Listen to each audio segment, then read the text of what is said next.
অর্থ ব্যবস্থাপনা করা ভবিষ্যতের জন্য অত্যন্ত গুরুত্বপূর্ণ।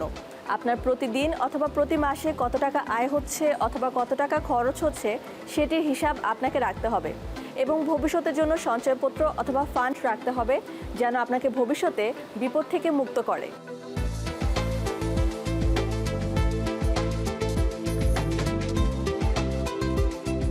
অবশ্যই লাইফ প্ল্যান করার আগে নিজের টাইম ম্যানেজমেন্ট এবং মানি ম্যানেজমেন্ট দুটোই প্ল্যান করা উচিত সবারই, এবং এটা সবার পক্ষেই হয়তো করে ওঠা সম্ভব হয় না।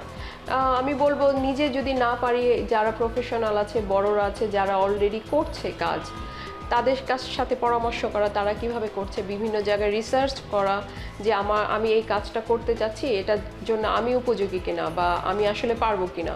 অনেক সময় আমরা কিন্তু ভাবি যে হ্যাঁ আমি এই কাজটা করে ফেলতে পারবো, বাট দেখা যাচ্ছে যে আসলে এই কাজটা আমার জন্য না।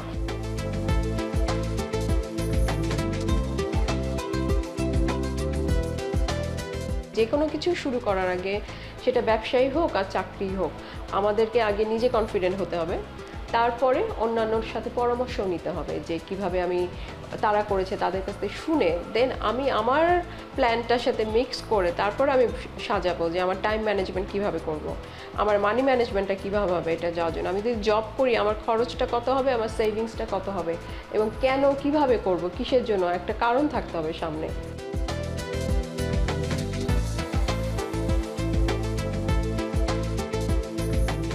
আমার একটা গোল থাকতে হবে সামনে, যে এই গোলের জন্য আমি যে এই কাজটা করতেছি, সেটা সেভিংসই হোক আর আমার এক্সপেন্ডিচারই হোক, আর আমি কোথাও সময় স্পেন্ড করি, গোলটা কি, হোয়াট ইজ মাই অ্যাচিভমেন্ট, সবসময় এই কোশ্চেনটা আমার কাছে থাকতে হবে।